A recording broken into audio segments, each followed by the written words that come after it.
तिलक सिंदूर में हम अपना गुरुकुल सत्संग परिवार का चतुर्थ स्थापना दिवस बड़े हर्षोल्लास के साथ मनाया जा रहा है।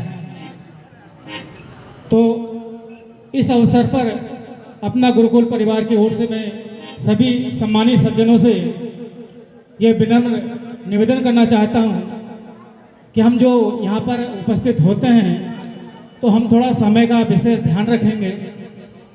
हम लगभग आज यहाँ 12 बजे के आसपास 12 के बाद भी आए हैं, तो कार्यक्रम हमारा है तो हमें यहाँ कम से कम 10 बजे उपस्थित हो जाना चाहिए, ऐसा मेरा आपसे निवेदन है।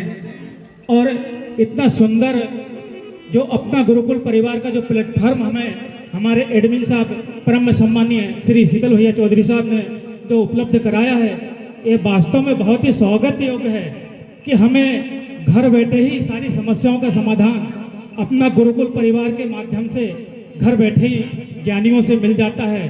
तो कम से कम हम जो हमें सत्संग के माध्यम से, कथाओं के माध्यम से हमें जो अवगत कराते हैं, ज्ञानवर्धक बातें, उनको हम लाइक कर दिया करें, ये भी बहुत बड़ी बात है। लेकिन हम कम से कम उनको लाइक भी नहीं कर पाते हैं, तो ये थोड़ी दुविधा का विषय है।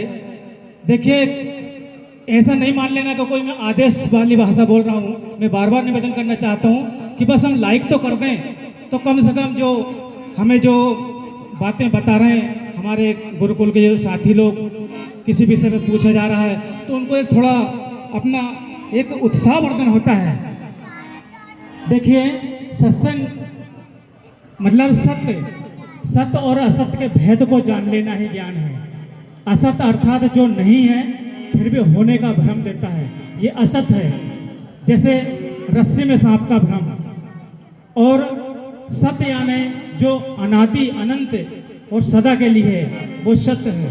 इसके भेद को जान लेना ही ज्ञान है। देखिए, आज वर्तमान में इस पृथ्वी पर जितने भी स्त्री और पुरुष हैं, वो आज से 200-250 वर्ष पूर्व नहीं थे और आने वाले 200-250 वर्ष आगे भी नहीं रहेंगे।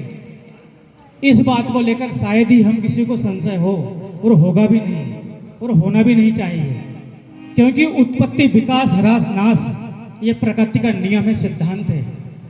क्योंकि हम कल नहीं थे और आगे हम नहीं रहेंगे, तो जो बीच में जो आदि और अंत में जो नहीं है वो बीच में कैसे हो सकते हैं हम। तो बस हमारा जो कर्ता भाव है यही हमें होने का एहसास दिलाता है। तो हमारा जो स्थूल शरीर जो अध्यास के कारण यहाँ दिख रहा है, ये हम नहीं हैं। हम शुद्ध बुद्ध चेतन स्वरूप, अजर अमर अविनाशी शुद्ध चेतन है, मल से रहित है। मन बुद्धि चित्त अहंकार के कारण जो हमने ओढ़ रखे हैं, बस इसी के कारण हम हमारा जो शुद्ध बुद्ध चेतन उसको विस्मृत हो गए हैं। तो हम सभी बड़े सौभाग्यशाली हैं कि जो हमें परमात्मा की सबसे उत्तम वो श्रेष्ठ कृति, ये देव दुर्लभ मनुष्य तन मिला है। और मनुष्य तन मिलने के साथ साथ हमें सबसे बहुमूल्य अगर कुछ मिला है तो वह है हमारी सांसें और हमारा समय। मनुष्य जीवन में समय और सांसों से ज्यादा कीमती और कुछ है भी नहीं। इसलिए मिले हुए समय का और मिले हुई सांसों का हम सदुपयोग कैसे करें, बस यही तो समझना हमें। और ये हमें बहुत सीमित और अनिश्चित मिला हुआ है।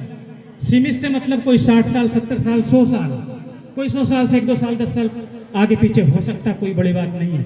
लेकिन एक सीमा बंधन है और अनिश्चितता ऐसी कि अगली सांस भी आएगी या नहीं आएगी, इसकी किसी को नहीं पता।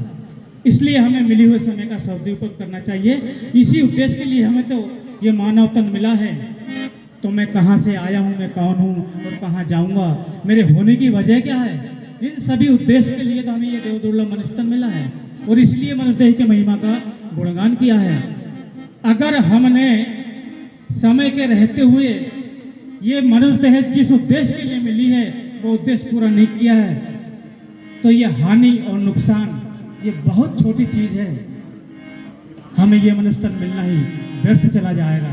तो मैं तो समझता हूँ कि इतना सुंदर प्लेटफॉर्म हमें हमारे शीतल भैया ने जो तैयार करके दिया है, मैं शीतल भैया के माता पिता को साष्टांग दंडवत प्रणाम करता हूं जिनने ऐसे सबूत को जन्म दिया है। वो शीतल भैया को भी बहुत बहुत धन्यवाद देना चाहता हूं कि उन्होंने उनके यहाँ भी जो सुपुत्र हैं हमारे समर चौधरी और जो भैया हैं इतने सुंदर संस्कार दिए हैं। ये सब संस्कार हमको भी देना चाहिए अपने अपने पुत्रों को, अपने अपने जो बेटे बेटियों को, क्योंकि आज पश्चिमी सभ्यता में जो नव पीढ़ी है, युवा पीढ़ी धल्ले से जोड़ी जा रही है पश्चिमी सभ्यता की ओर। ऐसे समय में ऐसे संस्कार वास्तव में बहुत दुर्लभ है। तो हमें बात करने की बजाय, देखिए बात करना कोई बड़ी बात नहीं, कोई उपलब्धि नहीं है, बोलना कोई उपलब्धि नहीं है, ज्ञान देने की चीज है ही नहीं, ज्ञान तो लेने की चीज है। तो ऐसा नहीं समझ लेना कोई मैं वक्ता हूँ या ज्ञानी हूँ, थोड़ा बहुत आदेश हुआ है भैया साहब का, तो आप सभी के आशीर्वाद से जो कुछ बोलते बन पड़ता है मैं बोल रहा हूँ। तो बस यही निवेदन करना चाहता हूँ कि इस अपना गुरुकुल का जो उद्देश्य है उस उद्देश्य को ध्यान में रखते हुए हम कम से कम जो पोस्ट होती है, जो ज्ञान की बातें हैं उनको लाइक कर दिया करें। आपके श्री चरणों में पुनः दंडवत प्रणाम करते हुए मैं अपनी वाणी को विराम देता हूँ।